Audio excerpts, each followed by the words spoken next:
नमस्कार दोस्तों, कैसे हैं आप सब।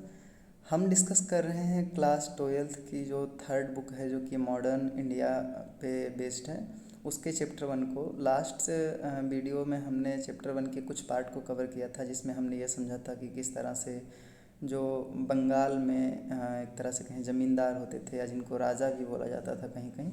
तो अगर वो जो रेवेन्यू है वो पे नहीं कर पाते थे किसानों से लेकर के ब्रिटिशर्स को, तो उनकी प्रॉपर्टी का ऑक्शन कर दिया जाता था, जिसको हिंदी में नीलामी बोलते हैं। और उससे निपटने के लिए कई तरह के स्टेप्स लिए गए, कई तरह की टैक्टिक्स अपनाई गई ज़मींदारों के द्वारा, जो कि सही थी या गलत थी वो हमने समझने की कोशिश की। हम ये भी देखें कि किस तरह से ज़मींदारों के पावर को कम कर दिया गया और उनके ऊपर एक कलेक्टर की अथॉरिटी ऑफिशियल अपॉइंट कर दी गई रेवेन्यू कलेक्ट करने के लिए। और उन्हीं के एक तरह से कहें कि ज़मींदारों के ही पैरेलल में एक दूसरी शक्ति उभर के आने लगी गाँव की तरफ से, रूरल इंडिया से खासकर, क्योंकि ज़मींदार तो अर्बन एरिया में रहते थे, उनको हम जोतदार के नाम से जाने। तो ये सब चीज़ें हमने लास्ट वीडियो में कवर कर ली हैं। अगर आप नहीं देखे हैं तो उसको पहले विज़िट करके देख लीजिए, उसके बाद ये ज़्यादा समझ में आएगा। तो इस वीडियो में हम क्या समझने वाले हैं। इस वीडियो में हम दो चीज़ों को बहुत ज़्यादा फोकस करने वाले हैं। एक तो अब हमारा फोकस बंगाल ना हो करके राजमहल के हिल्स की तरफ होने वाला है, क्योंकि इस पूरे चैप्टर में हम कर क्या रहे हैं। इस पूरे चैप्टर में हम समझ रहे हैं कि रूरल इंडिया उस समय कॉलोनियल पीरियड में कैसा था। कंट्री साइड मतलब वो गाँव की तरफ की बातें। तो हमने देखा कि बंगाल में क्या सिचुएशन थी। ज़मींदार राज करते थे और ज़मींदारों के नीचे गाँव में किसान होते थे, वो उनको कुछ रेवेन्यू देते थे, टैक्स देते थे, और ज़मींदार उसका कुछ पार्ट अंग्रेज़ों को देते थे। अब हम बंगाल से हट करके राजमहल की हिल्स, जो कि प्रेजेंट में झारखंड वाला रीजन है, एरिया है, वहाँ पर समझना चाह रहे हैं, क्योंकि वो एरिया ट्राइब्स के द्वारा कवर हुआ था और उसमें एक बहुत बड़ा एक तरह से कहें रिवोल्ट हुआ। तो उसको समझने की कोशिश करेंगे इस वीडियो में। और उसके अलावा हम दक्कन प्लेट्यू का जो रीजन है, एक तरह से कहें कुछ पार्ट महाराष्ट्र का, कुछ पार्ट मध्य प्रदेश का, और कुछ पार्ट और सदर्न इंडिया के जो स्टेट हैं उनका। तो उन एरियाज़ में किसान रहते थे और एक बहुत बड़ा एक तरह से कहें रिवोल्ट होता है किसानों के द्वारा। तो उसकी वजह हम जानने की कोशिश करेंगे कि वो रिवोल्ट क्यों हुआ था और उस समय के एक तरह से कहें गाँव में किसानों की सिचुएशन क्या थी, ये सारी चीज़ें समझेंगे। तो इस वीडियो में दो चीज़ कवर करेंगे, राजमहल की हिल्स के साइड में ट्राइबल्स का सिचुएशन क्या था, और दक्कन प्लेट्यू के रीजन में किसानों की सिचुएशन क्या थी। चलिए स्टार्ट करते हैं। तो अगर आप बुक में देखेंगे तो इसकी दूसरी हेडिंग जो है द होय एंड द प्लो। मेनली ये हम राजमहल हिल की जो सिचुएशन है ट्राइब्स की, उसके बारे में बात करने वाले हैं। अच्छा, एक बात और जानिए आप, कि हम जो बात कर रहे हैं कि बंगाल में ये सिचुएशन था, या आप बात करने वाले हैं कि राजमहल के हिल्स में ट्राइबल्स की ये सिचुएशन थी, या बाद में बात करेंगे कि दक्कन प्लेटू के रीजन में किसानों की ये सिचुएशन थी, तो ये सब हमको पता कहाँ से है। ये सब हमको पता है कुछ ऑफिशियल रिकॉर्ड से। कुछ कमीशन बनाए गए थे, उनके रिपोर्ट हैं, और कुछ लोग जो कि ब्रिटिश ईस्ट इंडिया कंपनी के द्वारा अपॉइंट किए गए थे स्टडी करने के लिए, उनके रिपोर्ट हैं। उन्हीं सब के अकाउंट से, उन्हीं सब के रिपोर्ट के माध्यम से हम ये जानते हैं कि क्या चीज़ें हुई थी। आज के ज़माने में जैसे कई एनजीओ हैं, कई प्राइवेट ऑर्गेनाइजेशन हैं जो रिपोर्ट पब्लिश करती हैं अलग अलग चीज़ों पे, वैसी चीज़ें तब नहीं थी। तो हमारे पास जो भी रिकॉर्ड हैं वो ब्रिटिश ईस्ट इंडिया कंपनी के पर्सपेक्टिव से बनाए हुए रिकॉर्ड हैं। उसमें कितनी सच्चाई है कितनी नहीं है वो हम लास्ट में डिस्कस करेंगे, बट उन्हीं की सारी रिकॉर्ड के बेसिस पे हम बात कर रहे हैं। तो फ्रांसिस बचनान नाम के एक फिजिशियन थे, जो कि इंडिया के उस समय के जो गवर्नर जनरल थे, शायद लॉर्ड वेलेस्ली थे या जो भी रहे हों, तो उनके एक तरह से कहें चिकित्सक के रूप में, फिजिशियन के रूप में ये आए थे इंडिया में। इनको थोड़ा जियोग्राफी का भी अच्छा जानकारी था, तो तो एक तरह से कहें गवर्नर जनरल ने इनको अपॉइंट किया कि आप स्टडी कीजिए इंडिया में और बताइए कि कहाँ पर किस तरह का क्रॉप उगाया जाए, एक तरह से कल्टीवेशन किस क्रॉप का हो कहाँ पे कि ज़्यादा प्रोडक्शन हो, और ज़्यादा प्रोडक्शन होगा तो of course British East India company को ज़्यादा प्रॉफिट होगा। तो ये चीज़ें थीं।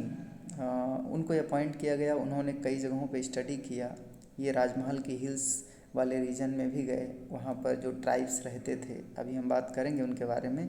मेनली दो तरह के ट्राइब थे, एक पहाड़िया थे और एक संथाल थे। तो उनके बीच में ये जा कर के मिट्टी का स्टडी करना, सॉइल का, रॉक का, या उनसे बात करना, उनकी लाइफ स्टाइल क्या है, किस तरह के कल्टीवेशन वो कर रहे हैं, ये सारी चीज़ें। और उसके बेसिस पे फ्रांसिस बुचनान ने एक रिपोर्ट बनाया कि क्या सिचुएशन है इंडिया की और कहाँ पर क्या किया जाए तो ज़्यादा सही है। तो उन्हीं के बेसिस पे हम समझ पा रहे हैं कि राजमहल के हिल्स में क्या चीज़ें थी। तो राजमहल के हिल्स में इनिशियल एक तरह से कहें ओरिजिनली पहाड़िया रहते थे। संथाल दो दो ट्राइब वहाँ रहती थी मेनली, लेकिन सबसे पहले पहाड़िया लोग रहते थे, संथाल बाद में आए। तो ये पहाड़िया लोग एक तरह से जैसे ट्राइब होते हैं हंटर एंड गैदरर टाइप के, ये जंगलों में रहते हैं, जंगलों को भी अपना घर मानते हैं, और जिन एरियाज़ में ये रह रहे हैं उनको अपनी मातृभूमि मानते हैं, और उनको मतलब वो ये समझते हैं कि ये ज़मीन हमारा है, और जायज़ भी है। ये शिफ्टिंग कल्टीवेशन पे ज़्यादा फोकस्ड थे और हंटिंग गैदरिंग टाइप की चीज़ें करते थे। और जब कोई एक तरह से कहें कि क्राइसिस की सिचुएशन आती थी, जैसे मान लीजिए कि नॉर्मली उनको फूड तो जंगलों से मिल जा रहा था हंटिंग करके या कुछ शिफ्टिंग कल्टीवेशन थे से, लेकिन जब कभी क्राइसिस आ गई, एक तरह से खाना नहीं मिल रहा है, तो ये पास के गाँवों में रेड डालते थे और जाते थे छीन करके ले आते थे। जैसे आप किसी मूवी में देखे होंगे कि किस तरह से एक ट्राइब, मतलब जंगलों में रहने वाले जो ट्राइब हैं वो गांव में जा रहे हैं लूट मार करके, या डकैत जैसे लूटते हैं, तो उनकी चीज़ें अलग हैं, बट ये अपने सर्वाइवल के लिए सब करते थे। इन ट्राइब्स में, मतलब पहाड़िया लोगों में, इनका एक चीफ भी होता था, जो इनके बीच में अगर जैसे कुछ झगड़ा हो रहा है, एक परिवार एक ट्राइब पर फैमिली का दूसरे ट्राइब फैमिली से, तो उसको दूर करने के लिए वो चीफ एक तरह से सरदार वही होता था और वही दूर करता था। कोई और मामला है और कोई समझौता है तो ये चीफ ही एक तरह से कहें वही डिसीजन लेता था। पास के गांवों में कंट्रोल था ज़मींदार का, और जब ये पहाड़िया ट्राइब जाते थे रेड डालने, लूटने एक तरह से, तो इससे ज़मींदार या जो ट्रेडर हैं उस एरिया से जो जा रहे थे ट्रेड करने, या और लोग काफ़ी परेशान थे। तो इससे ज़मींदार और ट्रेडर्स जो थे या पास के गांव वाले लोग मिल कर के एक समझौता किए कि हम कुछ एक तरह से कहें कुछ अमाउंट में मनी या अनाज, ये चीज़ें हम ट्राइब जो उस समय ट्राइबल लोग रह रहे हैं उनको दे देंगे, और उसके बदले में वो हमको डिस्टर्ब नहीं करेंगे। अच्छा, ब्रिटिशर्स का एक तरह से कहें अप्रोच क्या था इन ट्राइब्स को लेकर के। ब्रिटिशर्स मानते थे ये बहुत जंगली लोग हैं, और ये बहुत एक तरह से कहें इनमें कोई नियम कानून नहीं है, बहुत प्रिमिटिव लोग हैं, इनको गवर्न करना आसान नहीं है, क्योंकि उनको गवर्न किया जा सकता है जो कानून मानते हैं, और जो एक तरह से कहें मॉडर्न लोग हैं, जो एजुकेटेड लोग हैं। तो ब्रिटिशर्स इनको लेकर के काफ़ी पेसिमिस्टिक अप्रोच रखते थे, उनको लगता था कि ये बहुत ही जंगली लोग हैं। तो एक तरह से ब्रिटिशर्स इंडिया में क्यों थे? ब्रिटिशर्स इंडिया में थे ताकि वो ज़्यादा से ज़्यादा रेवेन्यू एक्सट्रैक्ट कर सकें और वो ज़्यादा से ज़्यादा पैसा कमा सकें। लेकिन ये पहाड़िया लोग, ब्रिटिशर्स की जो एक्सपेंशनिस्ट पॉलिसी थी, मतलब ये कि ब्रिटिशर्स खेती कराना चाह रहे थे, और खेती कराने के लिए जंगलों को काटना पड़ेगा, और जंगलों को काटेंगे तो वो लोग जो जंगलों पे डिपेंडेंट है वो उनके अगेंस्ट हो जाएंगे। यानी कि ब्रिटिशर्स के रास्ते में एक तरह से कहें बहुत बड़े ऑब्स्टेकल के रूप में, बहुत बड़े अवरोध के रूप में ये पहाड़िया लोग थे। ये जंगलों को काटने के अगेंस्ट में थे। इवन ये खेती भी कर रहे थे तो हल नहीं चला रहे थे, ये कुदाल फावड़े से खेती कर रहे थे और शिफ्टिंग कल्टीवेशन करते थे। तो पहाड़िया लोग एक तरह से कहें ब्रिटिशर्स की एक्सपेंशनिस्ट पॉलिसी के अगेंस्ट में थे।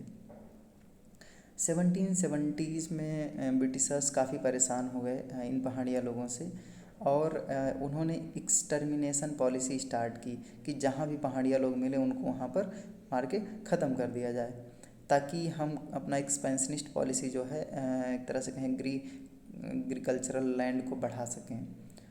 लेकिन इन पहाड़िया लोगों को कंट्रोल करना इतना आसान नहीं था।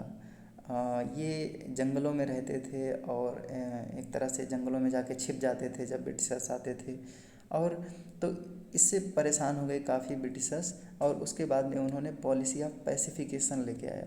ब्रिटिशर्स जो थे उन्होंने कहा कि हम आपको एनुअल बेसिस पे कुछ अलाउंस देंगे, और उसके बदले में आप इन एरियाज़ में जो लोग रह रहे हैं, खेती कर रहे हैं, उनको परेशान ना करें, और ये जो जंगल हम काट रहे हैं ये हमको काटने दें, आप कुछ एरियाज़ में रहें और बाकी एरियाज़ हमको दे दें। कुछ पहाड़िया जो चीफ थे, पहाड़िया ट्राइब के जो चीफ थे, उन्होंने एक्सेप्ट कर लिया, लेकिन ये पॉलिसी पहाड़िया लोगों के अगेंस्ट में था, क्योंकि उनको अपना जो घर था यानी जो जंगल था वो इस तरह के समझौते में खोना पड़ सकता था। इसीलिए ज़्यादातर पहाड़िया लोग इस तरह की पॉलिसी के अगेंस्ट में थे, और जो पहाड़िया चीफ इस समझौते को मान लिए कि हम एनुअल बेसिस पे कुछ अलाउंस ले लेंगे और आप काटिए जंगलों को, उनको एक तरह से कहें अपनी कम्युनिटी से लेजिटिमेसी खो देनी पड़ी, यानी वो अपने पद से बर्खास्त कर दिए गए। ये वो दौर था एक तरह से कहें 18th सेंचुरी का एंड और 19th सेंचुरी का शुरुआत, जब फ्रांसिस बुचनान यात्रा कर रहे थे अलग अलग जगहों पर, और इसी दौरान वो जाके मतलब वो घूम रहे थे पहाड़िया लोगों के बीच में, और पहाड़िया लोग ब्रिटिशर्स को बहुत शक के नज़र से देखते थे, और एक तरह से कहें कि क्योंकि उनके जंगलों को काट रहे हैं और उनके बीच में कॉन्फ्लिक्ट था काफ़ी ज़्यादा ना, तो एक तरह से फ्रांसिस बुचनान ने जो अपना रिपोर्ट पब्लिश किया है उसमें उन्होंने कहा कि ये बहुत ही मतलब उनका पेसिमिस्टिक व्यू दिया है कि वो कितना ख़राब लोग थे, वो बहुत ही एक तरह से कहें सही से व्यवहार नहीं करते थे, और बहुत हॉस्टाइल किस्म के थे, बहुत ही हिंसक किस्म के थे, बहुत ही जंगली थे। तो ये इसलिए था क्योंकि जो फ्रांसिस बुचनान थे वो अंग्रेज़ थे, और अंग्रेज़ों को देख के ये पहाड़िया लोग बहुत ही अजीब तरीके से व्यवहार करते थे, क्योंकि उनको अपना दुश्मन मानते थे। तो 1780s में एक तरह से कहें जब पॉलिसी ऑफ पैसिफिकेशन लेके आए अंग्रेज़, तो जो पहाड़िया लोग इसको मान लिए, उसके बाद में जंगलों को काट करके संथाल एक दूसरी ट्राइब थी उसको वहाँ पर सेटल करना शुरू कर दिया गया। ज़्यादातर पहाड़िया लोग नहीं माने, तो कुछ माने थे, तो कुछ जो माने थे उन्हीं एरियाज़ पे संथाल एक दूसरी ट्राइब थी उसका सेटलमेंट स्टार्ट हुआ, जंगलों को काटना, और वहाँ पर वो एक तरह से कहें परमानेंट एक जगह रुक करके जो खेती करते हैं वो स्टार्ट कर दिए, और धीरे धीरे करके उनकी अपनी पॉपुलेशन बढ़ने लगी, और इससे समस्या होने लगा पहाड़िया लोगों को जो ऑलरेडी वहाँ पे थे, और इस तरह से धीरे धीरे करके पहाड़िया लोग अब जंगलों को छोड़ करके और वो पहाड़ों के अंदर जा कर के रहने लगे, क्योंकि अब उनके लिए जो जगह थी उसकी कमी होने लगी थी, तो वो पहाड़ों में जाने लगे।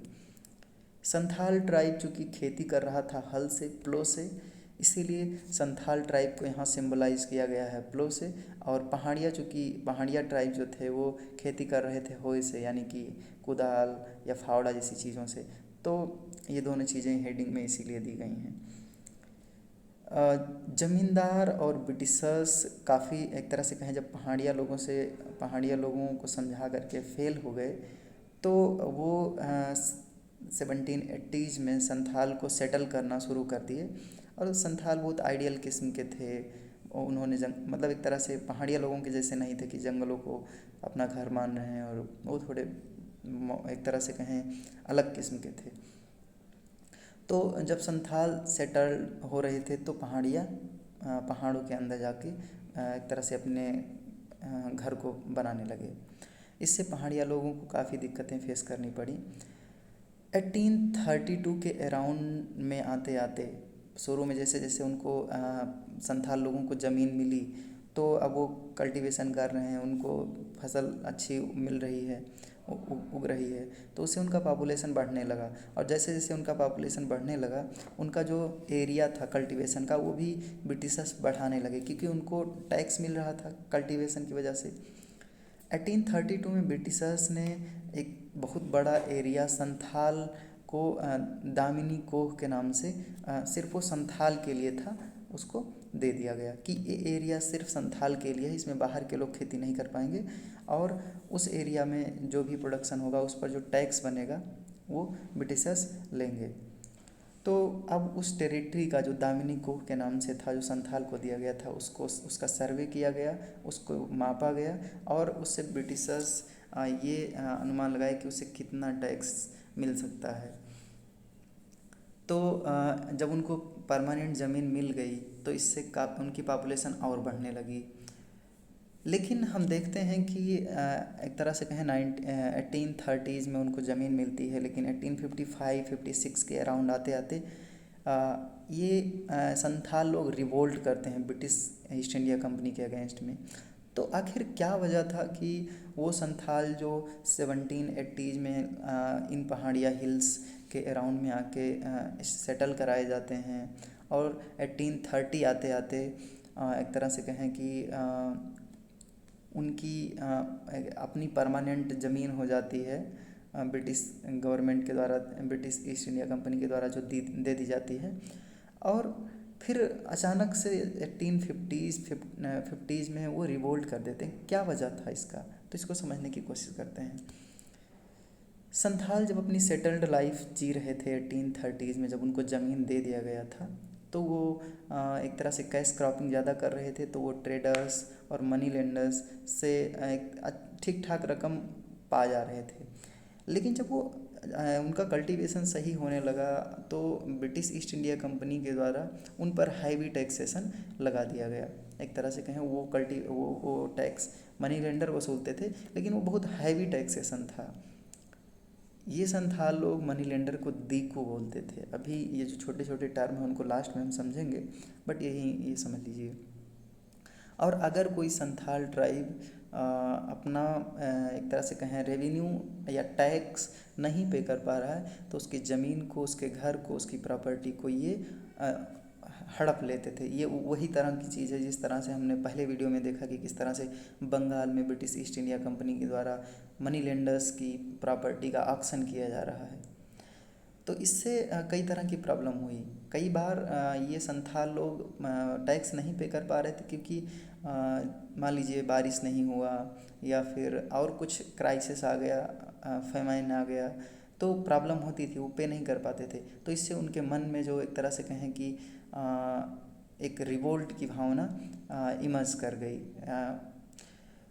तो ब्रिटिशर्स एक तरह से कहें उनकी इस तरह की भावनाओं को पैसिफाई करने के लिए, इस तरह की जो फीलिंग थी, इससे उन्होंने कुछ स्पेशल लॉ इम्पोज कर दिया इन संथाल लोगों पर।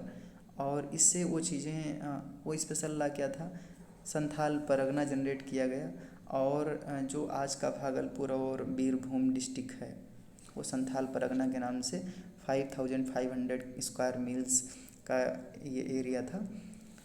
इससे कॉलोनियल जो स्टेट था, या एक तरह से कहें ऑफिशियल थे, उनको लगा कि एक नई टेरिटरी जो हम जनरेट कर रहे हैं, इसे संथाल पर एक नया लॉ इम्पोज कर देंगे इस पर। और इससे ये जो इनके अंदर रिवोल्ट की भावनाएं हैं वो ख़त्म हो जाएंगी, क्योंकि जिनका ज़मीन छीन लिया गया है उनको फिर से ज़मीन मिल जाएगा तो वो शायद नहीं बोलेंगे। लेकिन ऐसा हुआ नहीं। क्यों? क्योंकि ये वो चीज़ें फिर से दोबारा होने लगी। तो संथाल के मन में मनी लेंडर्स और ब्रिटिश ईस्ट इंडिया कंपनी के अगेंस्ट में ये चीज़ें बढ़ती ही जा रही थी। और 1855-56 के अराउंड में वो एक तरह से कहें ब्रिटिश ईस्ट इंडिया कंपनी और मनी लेंडर के अगेंस्ट में विद्रोह कर देते हैं, और इसी को हम संथाल रिवोल्ट के नाम से जानते हैं। तो मेनली हैवी टैक्सेशन एक बड़ा वजह था जिसकी वजह से संथाल रिवोल्ट हुआ। अब हम समझेंगे कि किस तरह से दक्कन प्लेट्यू के रीजन में किसानों के द्वारा रिवोल्ट किया गया। अभी तक हमने देखा कि किस तरह से पहाड़िया लोग जो थे उनको हटा करके एक्सटर्मिनेट करके संथाल को लाया गया और संथाल भी प्रॉब्लम फेस करने लगे और वो रिवोल्ट किए। अब हम चल रहे हैं वेस्टर्न इंडिया के तरफ, जिसमें दक्कन प्लेट्यू रीजन में जो किसान खेती कर रहे हैं उनके द्वारा क्यों रिवोल्ट हुआ ये समझने के लिए।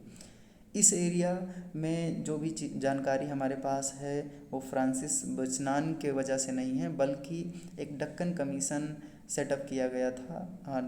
एक तरह से कहें बॉम्बे, एक तरह से दक्कन प्लेट्यू के रीजन में जो किसान रह रहे हैं जब वो रिवोल्ट किए 1875 में, तो 1876 में बॉम्बे प्रेसिडेंसी गवर्नमेंट के द्वारा एक कमीशन सेटअप किया गया था और वो कमीशन कुछ रिपोर्ट पब्लिश की जिसको ब्रिटिश पार्लियामेंट में डिस्कस भी किया गया। तो उसी रिपोर्ट की वजह से हमारे पास जो जानकारियां हैं वो हैं। तो एक तरह से ये भी एक ब्रिटिश ऑफिशियल रिपोर्ट है। तो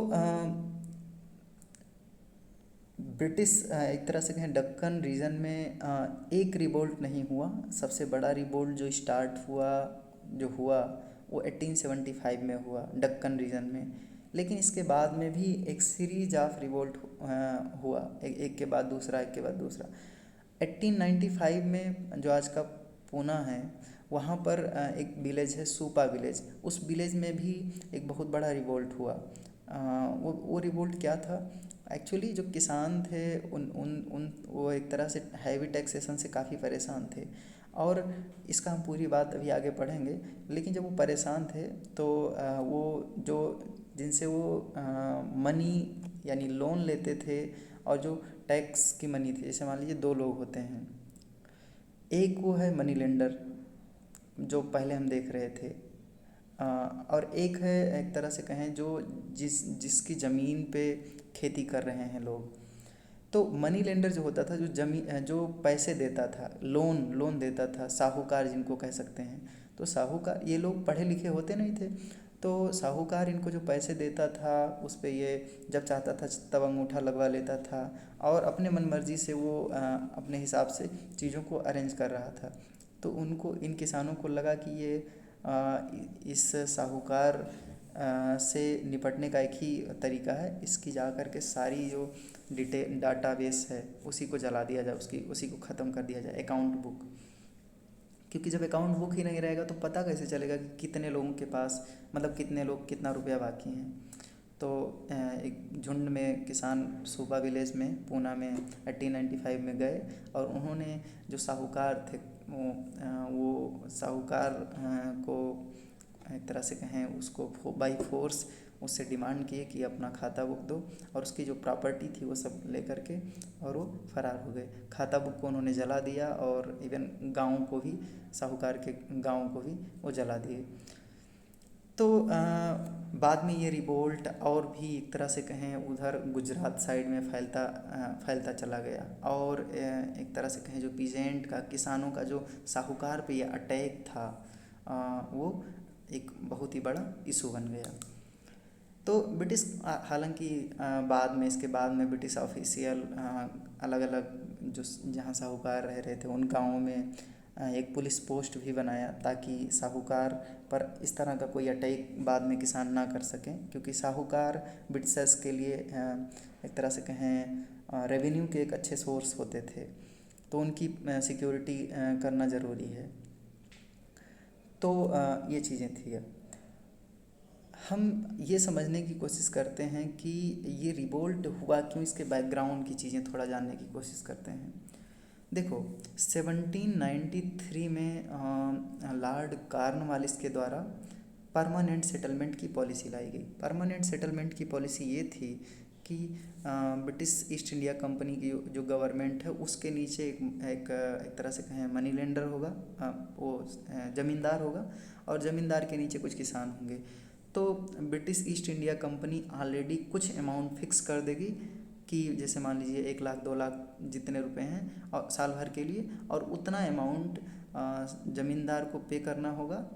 और उसके बदले ज़मींदार चाहे तो, जैसे मान लीजिए 1 लाख फिक्स किया गया है तो ज़मींदार चाहे तो 1.5 लाख रुपीज़ वो किसानों से वसूल सकता है और बाकी जो बच रहा है वो अपने प्रॉफिट के रूप में रख लेगा।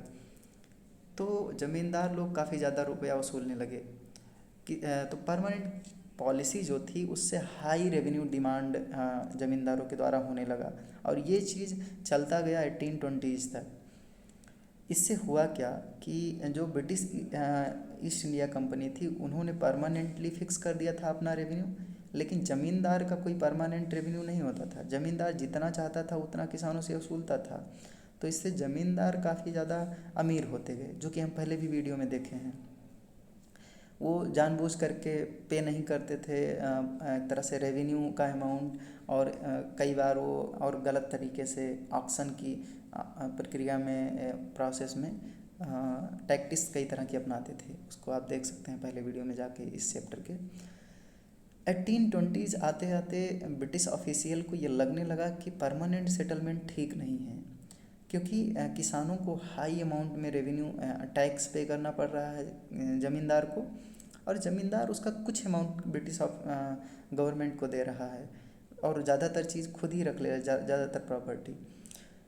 इसी दौरान इकोनॉमिक्स की दुनिया में एडम स्मिथ के बाद में एक दूसरे इकोनॉमिस्ट हुए जिनका नाम था डेविड रिकार्डो, और इकोनॉमिक्स में वो बहुत बड़े इकोनॉमिस्ट माने जाते थे। उनकी आइडिया से इन्फ्लुएंस होकर ब्रिटिश ऑफिशियल एक पॉलिसी अपनाते हैं। वो पॉलिसी क्या था? रिकार्डो की जो आइडिया थी वो थी ये कि लैंड ओनर जो हैं उनको land owner should claim only to average rent, and when there is surplus state should tax that surplus. मतलब जो लैंड ओनर हैं उनसे तुम एक एवरेज रेंट लो।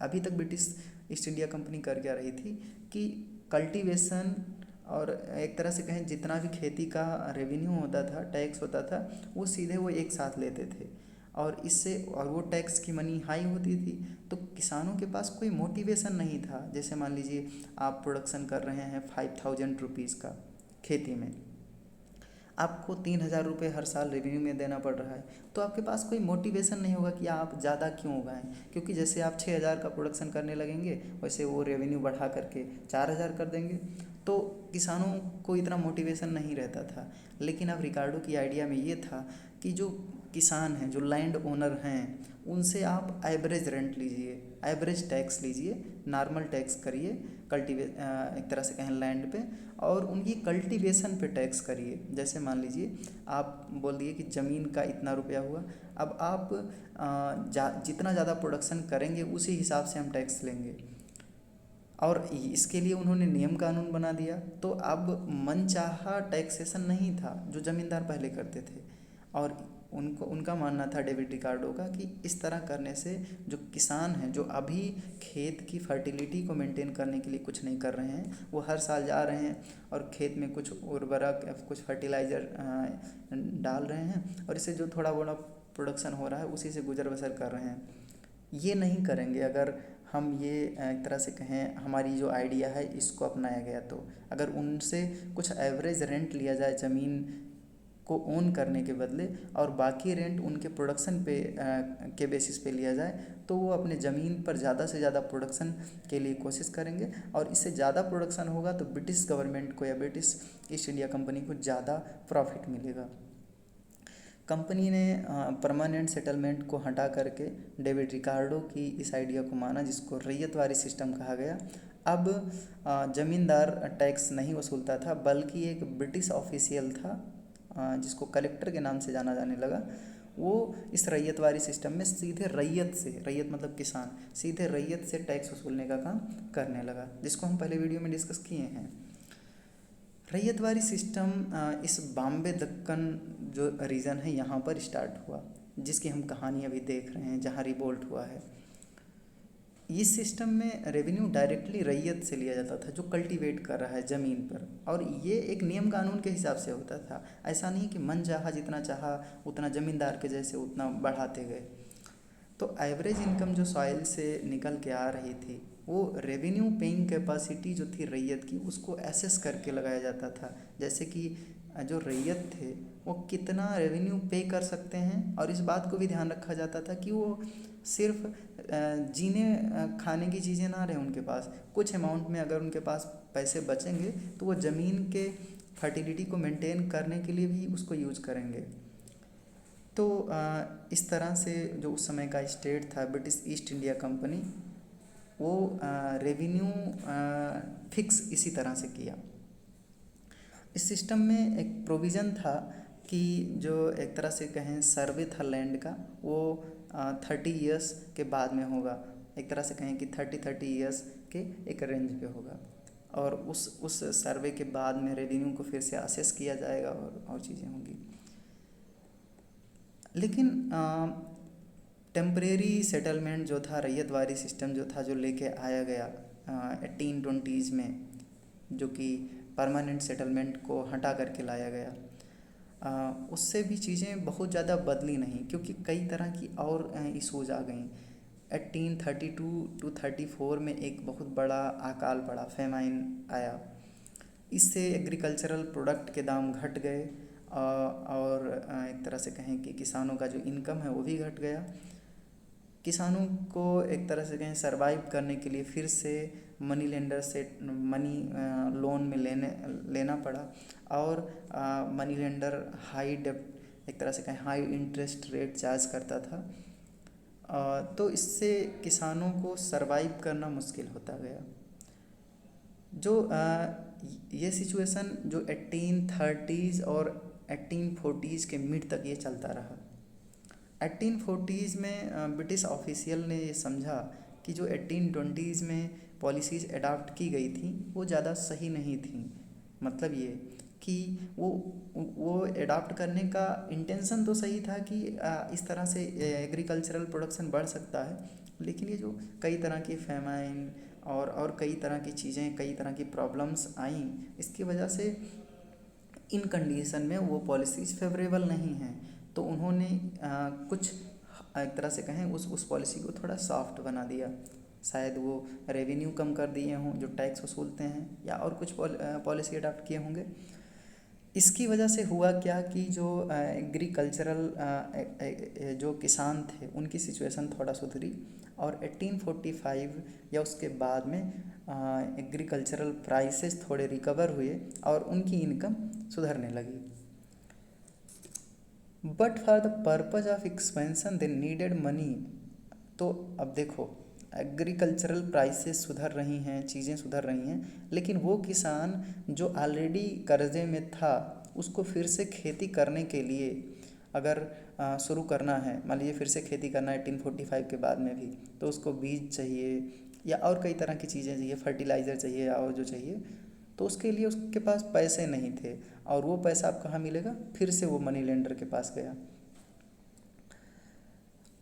अच्छा, मनी लेंडर, ये बात अभी जो हम बता रही हैं ये 1840s और 1855 के अराउंड की है, अर्ली 1855।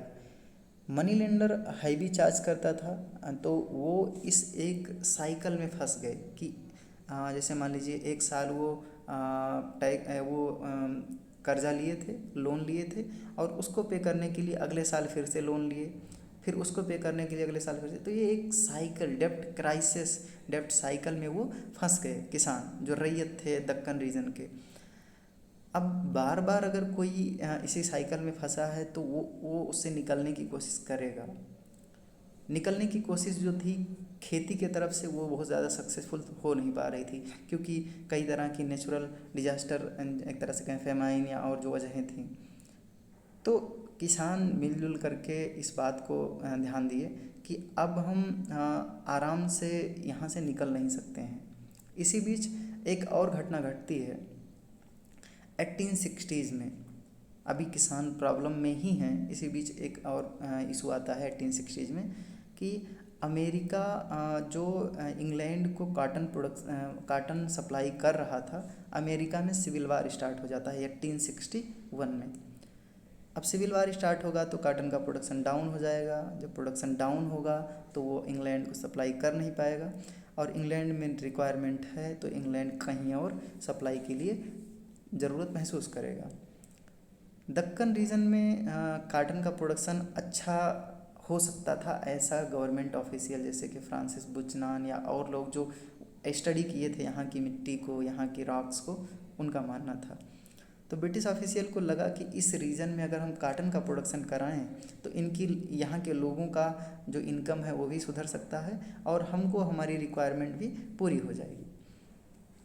इसी उद्देश्य से ब्रिटिश ईस्ट इंडिया कंपनी के ऑफिशियल इस रीजन में, जो दक्कन का रीजन है, महाराष्ट्र और रीजन, वहाँ पर काटन का प्रोडक्शन स्टार्ट करवाए। तो काटन के प्रोडक्शन के लिए अब देखो बहुत ऊपर से नीचे तक एक मशीनरी लगती है। मशीनरी क्या, नीचे जो किसान है उसको काटन के सीड्स चाहिए और उसको बेचने के लिए कुछ बिचौलिए चाहिए जो कि एक तरह से फॉरेन कंट्री में ले जाना है, एक्सपोर्ट मर्चेंट जिनको हम बोल सकते हैं। तो अब ये एक्सपोर्ट मर्चेंट जो शहर के साहूकार होते थे, मनी लेंडर, उनको पैसे देने लगे कि आप किसानों को लोन दीजिए, अब भले ही बाकी हैं किसानों को और लोन दीजिए ताकि वो काटन का प्रोडक्शन स्टार्ट करें। और इससे अर्बन मनी लेंडर जो थे वो किसानों को लोन देने लगे और उससे फिर से काटन का प्रोडक्शन स्टार्ट हुआ।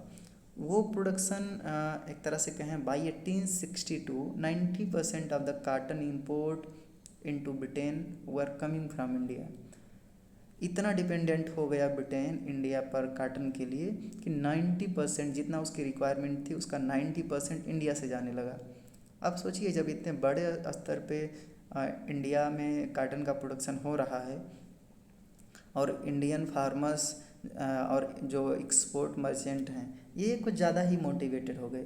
इनको लगा कि हम जो अमेरिका है उसको हटा करके दुनिया में काटन के मामले में सबसे ज़्यादा बड़ा प्रोड्यूसर बन सकते हैं। और वो ज़्यादा से ज़्यादा लोन लेने लगे, किसान ज़्यादा से ज़्यादा लोन लेने लगे कि हम ज़्यादा से ज़्यादा प्रॉफिट कमाएं, और एक्सपोर्ट मर्चेंट ज़्यादा से ज़्यादा लोन पैसे देने लगे अर्बन साहूकार को ताकि वो किसानों को लोन दें।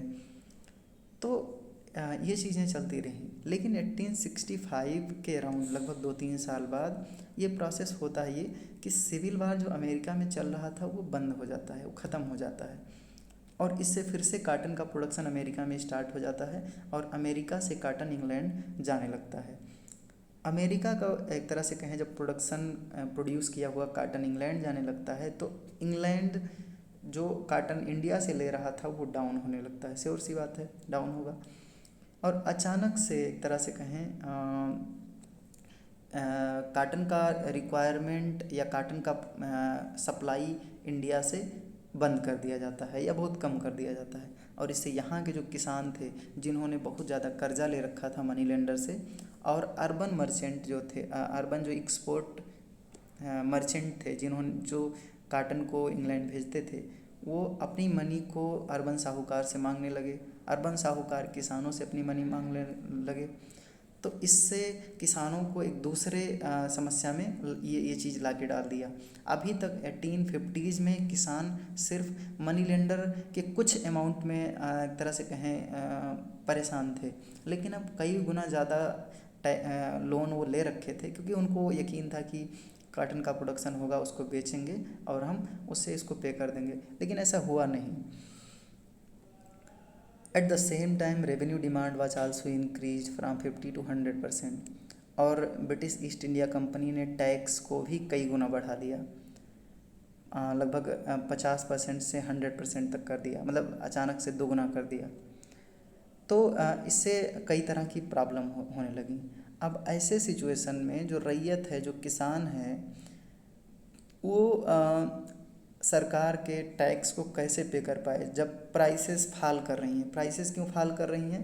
क्योंकि इंग्लैंड में काटन का डिमांड घट रहा है, और जब डिमांड घटेगा सप्लाई ज़्यादा होगा। तो इकोनॉमिक्स का एक सीधा सा नियम है कि जिन चीज़ों की सप्लाई ज़्यादा होती है और डिमांड कम होता है उन चीज़ों का प्राइस कम होता है। जिनका डिमांड ज़्यादा है, सप्लाई कम है, उनका प्राइस ज़्यादा होता है। जैसे सोना दुनिया में बहुत कम उपलब्ध है, उसका प्राइस बहुत ज़्यादा है। वहीं पर आप गेहूं चावल को ले लो, वो बहुत ज़्यादा मात्रा में इंडिया में उपलब्ध है तो उसका प्राइस कम है। तो प्राइस घटने लगे तो किसान अपने जो काटन है उनको बेच करके भी वो लोन को नहीं चुका पा रहे थे। मनी लेंडर बहुत ही इनसेंसिटिव थे इस बात को लेकर के कि किसानों की स्थिति समझ नहीं रहे थे, वो बार बार फोर्स कर रहे थे और सरकार का टैक्स ऊपर से डबल किया हुआ था। ऐसे बीच किसान काफ़ी परेशान हो गया। अच्छा, पहले एक तरह से कहें, इससे पहले कुछ कस्टमरी लॉ होते थे, कुछ नॉर्म्स होते थे जिनके बेस पे एक तरह से कहें टैक्सेशन या फिर मनी लेंडिंग की प्रोसेस, जो लोन लेना है या देना है, ये चलता था। क्या था वो कस्टमरी लॉ? इसमें यह माना जाता था कि आप जितना आप पैसा उधार लिए हैं उसका इंटरेस्ट उससे ज़्यादा नहीं होना चाहिए। जैसे मान लीजिए आपने 100 रुपीज़ उधार लिया किसी से, और उस पर हमने 10% या किसी ने 10% इंटरेस्ट रेट लगाया, तो वो कुछ बढ़ेगा, 1 रुपये, 2 रुपये, 4 रुपये, 10 रुपये ऐसे करके। तो नियम ये था, कस्टमरी नॉर्म्स ये था कि जितना प्रिंसिपल है, जितना रुपया उधार लिया गया है, इंटरेस्ट की अमाउंट उससे ज़्यादा नहीं होनी चाहिए। ऐसा नहीं है कि आप 1,000 रुपया उधार लिए हैं और 3 साल में उसका जो कर्जा है वो 5,000 हो जाए, तो 1,000 से ज़्यादा नहीं होना चाहिए। डक्कन कमीशन बाद में बनाई गई और उसमें ये पता चला कि एक किसान 100 रुपये लोन लिया था मनी लेंडर से, और उसका जो चार्ज था वो 2,000 रुपये तक पहुंच गया था। तो अभी इसके बारे में हम और पढ़ेंगे दक्कन कमीशन के बारे में, लेकिन ये समझिए कि जो कस्टमरी नॉर्म्स था उसको किस तरह से ब्रीच किया जा रहा है। जितना रुपए टैक्स जितना रुपए लोन दिए जा रहे हैं उसके कई गुना ज़्यादा रुपए इंटरेस्ट के रूप में एक तरह से कहें लिए जा रहे हैं। तो ये फेयर इंटरेस्ट का जो नाम था उसको मनी लेंडर ब्रीच करने लगे, उसको तोड़ने लगे, उसको नहीं मानते थे। तो इससे ईस्ट इंडिया कंपनी ने कुछ स्टेप्स लिए, उसको हम अभी देखेंगे। लेकिन किसानों के साथ बहुत ही ज़्यादा इनजस्टिस हो रहा था और वो किसान महसूस भी कर रहे थे, काफ़ी परेशान थे किसान। Ryot started to see money lender as devious and deceitful.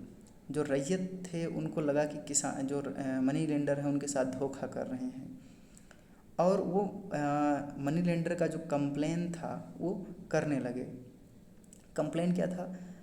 Money lender को एक्यूज करने लगे कि तुमने जो कानून है, जो हमारा कस्टमरी नॉर्म्स होता था उसको नहीं माना, और कई बार तुम खुद ही फेरबदल कर देते हो, हमको पता नहीं है, हमसे अंगूठा जहाँ मन कहा वहाँ लगवा लिए, जो मन कहा वो छेड़खानी कर दिए। तो वो लोग पढ़े लिखे नहीं थे किसान, मनी लेंडर थोड़ा पढ़ा लिखा होता था। तो ये चीज़ें थीं। इस प्रॉब्लम को टैकल करने के लिए ब्रिटिश ईस्ट इंडिया कंपनी ने कुछ स्टेप लिया, लेकिन वो स्टेप इतना सक्सेसफुल हुआ नहीं। कैसे? एक स्टेप लिया गया ईस्ट इंडिया कंपनी के द्वारा 1859 में। 1859 में उन्होंने लिमिटेशन लॉ पास किया। उस लिमिटेशन लॉ का मतलब ये था कि अगर कोई मनी लेंडर टैक्स कुछ मनी लोन में दे रहा है तो 3 साल की वैलिडिटी होगी उसकी। 3 साल के बाद में अगर नहीं पे किया गया, मतलब 3 साल के अंदर ही पे कर दिया जाना चाहिए वो लोन, अदरवाइज़ वो लैप्स कर जाएगा। तो ये इसलिए किया गया क्योंकि कई बार होता था कि बार बार वो डेब्ट में फंसे हुए हैं किसान, तो उनको निकालने के लिए होता था ताकि उनका अमाउंट ज़्यादा बढ़े ना। इसका जो तोड़ निकाला गया मनी लेंडर के द्वारा ये कि 3 साल तक आप उस लोन 3 साल तक के लिए वो लोन देता था, जैसे मान लीजिए कुछ अमाउंट, और 3 साल के बाद में जो अमाउंट हुआ, जैसे मान लीजिए आपको 1,000 दिया गया, 1,000 का अमाउंट मान लीजिए 900 हुआ, तो 1,000 रुपये प्रिंसिपल वैल्यू और 900 रुपये इंटरेस्ट चार्ज हो रहा है, तो हो गया 1,900। 3 साल बाद मनी लेंडर उसको 1,900 पे करके 1,900 रुपये का लोन दे देता था एक तरह से। तो 3 साल के अंत में जो प्राइसेस जो चार्जेज होते थे उसको फिर से प्रिंसिपल वैल्यू मान करके उस पर चार्ज होना शुरू होने लगता था। बहुत ही ख़तरनाक ये चीज़ें थी, और ये हमको कहाँ पता है, कहाँ से मिल रही हैं? ये जो डक्कन कमीशन बनाया गया था, बॉम्बे प्रेसिडेंसी की जो गवर्नमेंट थी उसके द्वारा, वहाँ से कुछ किसानों के जो एक तरह से कहें कि कुछ किसानों की जो बातें नोट की गई उसमें यह पता चलता है। किसान जैसे मान लीजिए 3 साल के बाद में एक नई प्रिंसिपल वैल्यू वो लोन ले रहे हैं पे करने के लिए, फिर 3 साल बाद जो पुराना लोन है उसको पे करने के लिए नया लोन ले रहे हैं। इस तरह से वो डेब्ट क्राइसिस में फंस गए किसान, और इससे निकलने का उनको कोई बहुत ज़्यादा सही रास्ता नज़र नहीं आ रहा था। ब्रिटिश ईस्ट इंडिया कंपनी कोई ध्यान नहीं दे रही थी, मनी लेंडर तो इतने ज़्यादा निर्दयी, इतने ज़्यादा क्रूएल होते थे। तो वो 1875 में वो रिवोल्ट कर देते हैं, वो जो किसान थे जो बहुत ज़्यादा डेब्ट में फंसे हुए थे, उन्होंने कहा सारा फसाद की जड़, सारा झगड़े की जड़, सारी समस्या इस जो बही खाता है, जो खाता बुक है मनी लेंडर का, इसी में है। इसी को जला दो, सारा काम ख़त्म, पता ही नहीं रहेगा कौन कितना बाकी है तो कौन लेगा। तो किसान समूह में एक तरह से ग्रुप में जाते हैं, एक जो सूपा विलेज हम बताए 1875 में, और उस विलेज पर कंट्रोल करके और वहाँ के मनी लेंडर जो थे उनसे उनका खाता बुक मांगते हैं और उसको जला दिया जाता है। उनकी सारी प्रॉपर्टी लूट ली जाती है और उनके गांव में आग लगा दिया जाता है। ये न्यूज़ अहमदाबाद या और जो एक तरह से कहें गुजरात के रीजन हैं क्षेत्र हैं, उन एरियाज़ में फैल जाता है। और उसके बाद में हम बताए जैसे कि ईस्ट इंडिया कंपनी के द्वारा एक स्टेप लिया गया, गाँव में एक पुलिस पोस्ट बना दिया गया ताकि मनी लेंडर का सिक्योरिटी बना रहे। तो 1875 के इस रिवोल्ट के बाद में बॉम्बे प्रेसिडेंसी गवर्नमेंट जो थी, उन्होंने एक दक्कन कमीशन सेटअप किया कि आप स्टडी कीजिए कि किसान क्यों रिवोल्ट किए, क्या वजह था। तो उस कमीशन एक तरह से कहें वो कमीशन जो रिपोर्ट पब्लिश किया उसमें यही चीज़ें बताई गई कि ये रिवोल्ट का सबसे बड़ा वजह जो था वो मनी लेंडर थे। मनी लेंडर ज़्यादा रुपए चार्ज कर रहे थे, ज़मींदार ज़्यादा टैक्सेशन ले रहे थे, इसमें ब्रिटिश गवर्नमेंट का कोई हाथ नहीं था।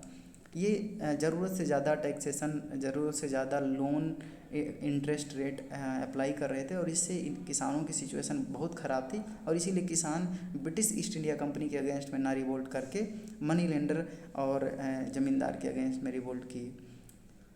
हमारे पास इन चीज़ों को जानने के लिए कोई बहुत ज़्यादा और ऑथेंटिक चीज़ें नहीं हैं, क्योंकि आप सिर्फ ब्रिटिश ऑफिशियल की रिपोर्ट को यकीन नहीं कर सकते हैं, क्योंकि हो सकता है वो अपनी कमियों को छिपाने के लिए मनी लेंडर और ज़मींदार का सहारा ले रहे हों।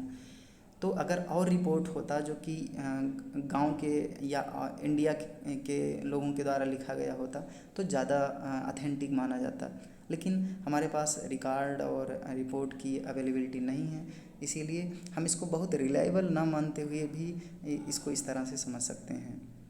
कुछ इम्पॉर्टेंट की टर्म हैं जो चैप्टर में यूज़ किए गए हैं, जैसे महल। तो महल क्या होता था? जो राजा या ज़मींदार होते थे उनकी जो अपनी प्रॉपर्टी है, मकान है, एक तरह से जिनको हम महल भी कह सकते हैं, वो है। राजा मेनली ज़मींदारों के लिए यूज़ होता था। कुछ जगहों पर ज़मींदार या उनको मोनार्क भी बोल सकते हैं, तो कुछ जगहों पर इनको राजा बोला जाता था, नहीं तो ज़मींदार ही बोला जाता था। तालुकदार जो होते थे वो तालुक का मतलब कि एक ज़मीन का टुकड़ा होता था, उसको तालुका बोलते थे, और तालुका के जो ओनर थे वो तालुकदार थे। रैयत किसानों को बोला जाता था, और जो जोतदार थे वो बड़े किसान थे, जो हम पहले वीडियो में डिस्कस किए हैं कि जोतदार गांव में रहते थे और ये एक पैरेलल अथॉरिटी बन के उभर के आए ज़मींदारों के। ज़मींदार अर्बन एरिया में रहते थे, जोतदार ग्रामीण एरिया में रहते थे।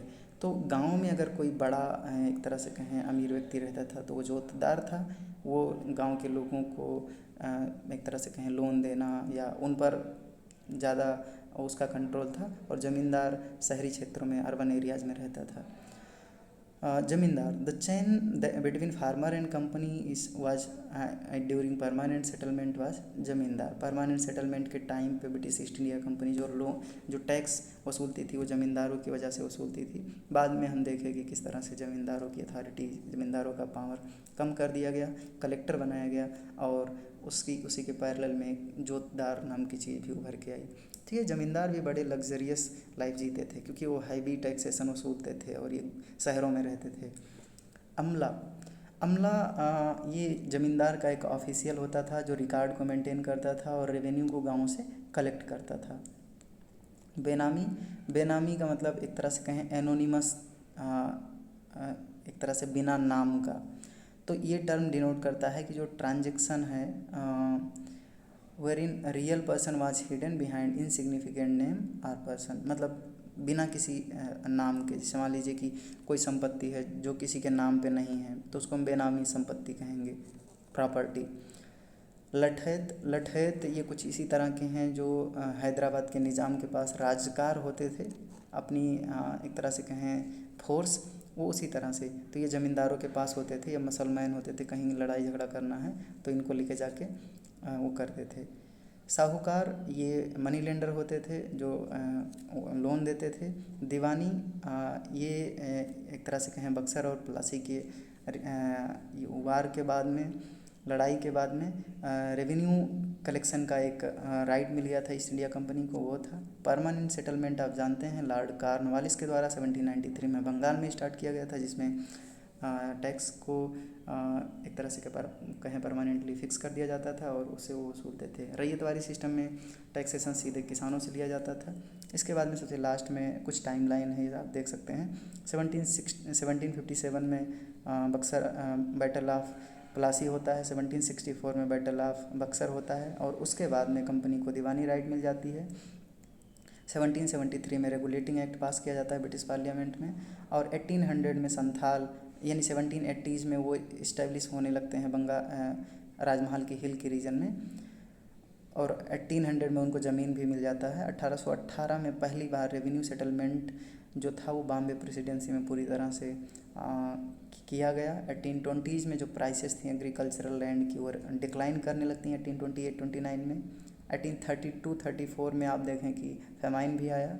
1855-56 में संथाल रिवोल्ट किए, और इसी अराउंड इंडिया का फर्स्ट वार ऑफ इंडिपेंडेंस भी होता है 1857 में। 1861 में काटन बूम हुआ, जो कि अमेरिका की सिविल वार की वजह से इंडिया में काटन का प्रोडक्शन स्टार्ट होता है। 1875 में रैयत जो थे वो हैवी डेब्ट की वजह से रिवोल्ट करते हैं। तो ये था पूरा chapter 2 colonialism and country side. अगर इस वीडियो में आपको कोई डाउट हो तो आप हमको हमारी ईमेल आईडी vijayofficial.bhu@gmail.com पे मैसेज कर सकते हैं। आप चाहें तो एक तरह से इस वीडियो के कमेंट बॉक्स में हमको इन्फॉर्म कर सकते हैं क्या क्वेश्चन है, क्या डाउट। आप अगला वीडियो किस टॉपिक पे चाहते हैं वो भी हमको बता सकते हैं। ये चैप्टर 1 की कंप्लीट वीडियो है, बट इसमें अभी कई सारी चीज़ें हैं जिनको हम आने वाले समय में लाते रहेंगे। जैसे इस वीडियो में CUET से क्या चीज़ें निकल के आ सकती हैं, क्या क्वेश्चंस हो सकते हैं, कॉन्सेप्चुअल क्लियरिटी हो जाए तभी जाके क्वेश्चंस को अंडरस्टैंड किया जा सकता है। इसीलिए मैंने पहले कॉन्सेप्चुअली इसको समझाने की कोशिश की। ख्याल रखिए अपना, मिलेंगे किसी अगले वीडियो में, तब तक के लिए जय हिंद।